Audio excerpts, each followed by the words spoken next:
BSF ट्रेडमेयर रे वर्तमान online apply चली आपण मैंने यही फॉर्म टी अप्लाई करदेवे।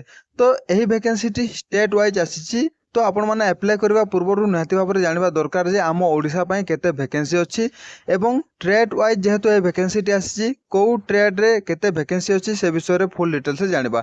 ये जो सिलेक्शन प्रोसेस रही प्रथम आपंकर फिजिकाल हम तापर आपंकर रिटन एग्जाम हम तापर ट्रेड टेस्ट तापर मेडिकल एग्जामिनेशन हम तापर आपंकर फाइनल मेरिट लिस्ट आसो। तो बहुत सहज रही सिलेक्शन प्रोसेस एवं ये जो आपंकर शिक्षागत योग्यता रही ओनली 10th पास आपण मैंने जो 10th पास कर फॉर्म टी अप्लाई करेंगे। ये जो बयस मागी 18 वर्ष रु 28 वर्ष जाए मेल एवं फीमेल यही फॉर्म टी अप्लाई कर। तो फुल डिटेल्स जानवा कौन कौन सब डॉक्यूमेंट आपन को दरकार हम।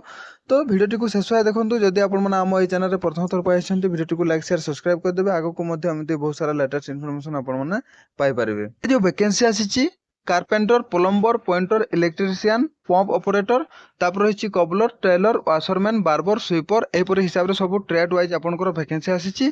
प्रथमे जानिबा मेल कैंडिडेट वैकेंसी डिटेल्स। तो प्रथमे जो ट्रेड रही कबलर तो कबलर जो वैकेंसी रही टोटल उपर दुईटी वैकेंसी रही गोटे है एससी कैटेगरी वैकेंसी अच्छी आ गोटे है एसटी कैटेगरी वैकेंसी अच्छी एवं अदर जेते सारा कैटेगरी रहा जमीती कि ओबीसी ईडब्ल्यूएस यूआर यही कैटेगरी मानक वैकेंसी ना जदि आप फॉर्म अप्लाई कर तो सही हिसाब से फुल डिटेल्स देखिकी फॉर्म अप्लाई करूँ। तापर जानिबा टेलर वैकेंसी उपरे। तो टेलर जो वैकेंसी रही आम ओडिशा रे गोटे वैकेंसी रही सेटा है एससी कैटेगरी वैकेंसी अच्छी एवं अदर जेते सारा कैटेगरी रहा कौन कैटेगरी वैकेंसी ना। तापर जानिबा कुक ट्रेड रे कौन वैकेंसी अच्छी। तो कुक ट्रेड रे जो वैकेंसी अच्छी आपण मैंने देखि पारुथबे टोटल ऊपर जो वैकेंसी रही 52टी वैकेंसी रही। तो एसटी रे 9टी वैकेंसी रही एससी रे 9टी वैकेंसी रही एवं ओबीसी रे 8टी वैकेंसी रही। तापर रही ईडब्ल्यूएस 5टी वैकेंसी रही तापर रही यूआर रे 21टी। तो टोटल ऊपर 52टी वैकेंसी रही। तापर देखि पारुथबे वाटर कैरियर जो वैकेंसी रही टोटल ऊपर 25टी वैकेंसी रही। तो एसटी कैटेगरी 6टी वैकेंसी रही तापर रही एससी रे 4टी ओबीसी रे रही 4टी तापर रही ईडब्ल्यूएस रे 2टी तापर रही यूआर रे 9टी। तो यहीपरि हिसाब रे सब ट्रेड वाइज आपनकर वैकेंसी रही जो ट्रेड आपण माने फॉर्म अप्लाई करछंती सही ट्रेड रे वैकेंसी अच्छी कि नाही आपण माने देखिकी फॉर्म अप्लाई करंतु। वाशरमैन ट्रेड रे केतोटी वैकेंसी अच्छी फुल डिटेल्स जानवा। तो आपण माने देखि पारथुवे वाशरमैन रे जो वैकेंसी रही टोटल ऊपर 11टी वैकेंसी रही ता भितरु एसटी रे 2टी एससी रे 2टी एवं ओबीसी रे गोटे पदवी रही तापर रही ईडब्ल्यूएस रे गोटे पदवी यूआर रे 5टी पदवी टोटल ऊपर 11टी वैकेंसी रही। तापर जानिबा बार्बर ट्रेड वैकेंसी डिटेल्स। एठी आपण माने देख पारथुबे बार्बर रे जो वैकेंसी रही टोटल ऊपर 3टी वैकेंसी रही एसटी रे गोटे वैकेंसी रही एससी रे गोटे 2टा वैकेंसी रही एवं अदर जेकोसी कैटेगरी है आ कौन कैटेगरी रे वैकेंसी ना। तापर जानिबा स्वीपर ट्रेड वैकेंसी डिटेल्स।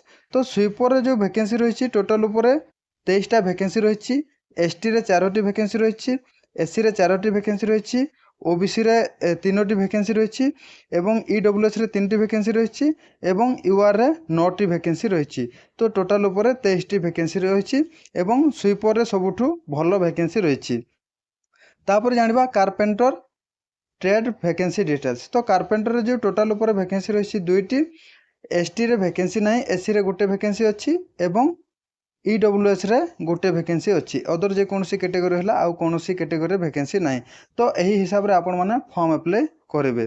तो ये आपण मैंने देखिपे जो ट्रेड रही पेंटर रही इलेक्ट्रीशियन रही प्लम्बर रही वेटर रही ये जो 4टा ट्रेड आपण मैंने देखुंत आम ओडिशा ये देखिपे तो कौन कैटेगरी रे वैकेंसी नहीं। तो आपण मैंने यही जो 4टा ट्रेड रही यही ट्रेड आपण मैंने फॉर्म अप्लाई करेंगे ना। जो ट्रेड रे वैकेंसी नहीं से ट्रेड रे जदि आपण मैंने फॉर्म अप्लाई करछंती ताहेले कोनोसी प्रकार आपण को पदवी मिलिबो नाही।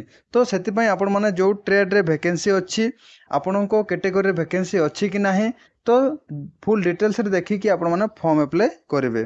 देखि परतबे एठी 3टा ट्रेड रही। तो यही जो 3टा ट्रेड रही यही 3टा ट्रेड में कौन प्रकार वैकेंसी ना जदि आप फॉर्म अप्लाई करेंगे ताहले यही 3टा ट्रेड में आप फॉर्म अप्लाई करेंगे ना। जो ट्रेड रे वैकेंसी ना से ट्रेड जदि आप फॉर्म अप्लाई कर कौन प्रकार पदवी मिलिबो नाही। तो आम ओडिशा जो टोटाल ऊपर वैकेंसी रही 119टा वैकेंसी रही मेल कैंडिडेट मानक पई जो सबू ट्रेड मिसिकी आपणकर देखिपे कौ ट्रेड केते वैकेंसी अच्छी तो यूआर जो वैकेंसी अच्छी 44 ईडब्ल्यूएस जो वैकेंसी अच्छी 12टी वैकेंसी रही ओबीसी जो वैकेंसी रही टोटाल ऊपर सबू ट्रेड मिसिकी 16टी वैकेंसी रही एससी कैटेगरी 24टी एवं एसटी रे 23टी टोटाल ऊपर 119टा वैकेंसी रही मेल कैंडिडेट मानक पई तापर जानिबा फीमेल मानक वैकेंसी डिटेल्स एठी आपण माने देखि पारुथबे कबलर रही कारपेंटर रही टेलर रही एठी आपण माने देखि पारुथबे आम ओडिशा स्टेट तो कोनसी प्रकार को ट्रेड मध्ये वैकेंसी नाही को कैटेगरी मध्ये वैकेंसी नाही तो आपण माने एही सब ट्रेड रे फॉर्म अप्लाई करिवे नाही फीमेल कैटेगरी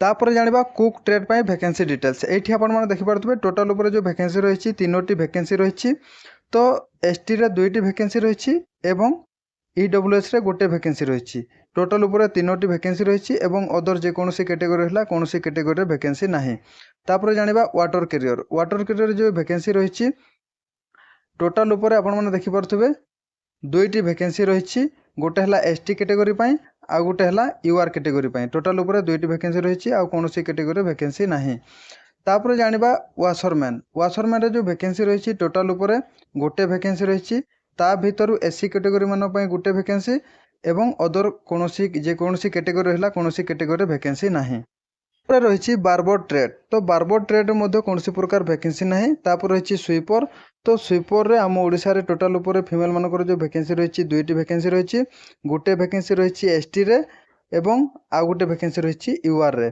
एवं कौन कैटेगरी वैकेंसी ना तापर जानिबा फीमेल मानकर आम ओडिशा रे टोटाल ऊपर केतोटी वैकेंसी रही तो देखंतु यूआर रे दुईटी वैकेंसी रही टोटाल ऊपर आम ओडिशा रे एवं ईडब्ल्यूएस रे गोटे वैकेंसी रही तापर एससी रे गोटे एसटी रे 4टी टोटाल ऊपर 8टी वैकेंसी रही फीमेल मानक पई आम ओडिशा स्टेट रे तो आपण माने जदी फॉर्म अप्लाई करछंती ताहले देखिकी फॉर्म अप्लाई करबे को कैटेगरी वैकेंसी अच्छी को ट्रेड वैकेंसी अच्छी फुल डिटेल्स रे आपण माने देखिकी अप्लाई करेंगे तो निहाती भाव में सबकि फुल डिटेल्स जानी सारी तो जदि आपण मैंने यही पीडीएफ टी पाइबा चाहते ताहले टेलीग्राम चैनल रे मु पीडीएफ टी छाड़देवी आपण मैंने वीडियो डिस्क्रिप्शन रे टेलीग्राम चैनल रो लिंक अच्छी आपण मैंने जॉइन हो पारे।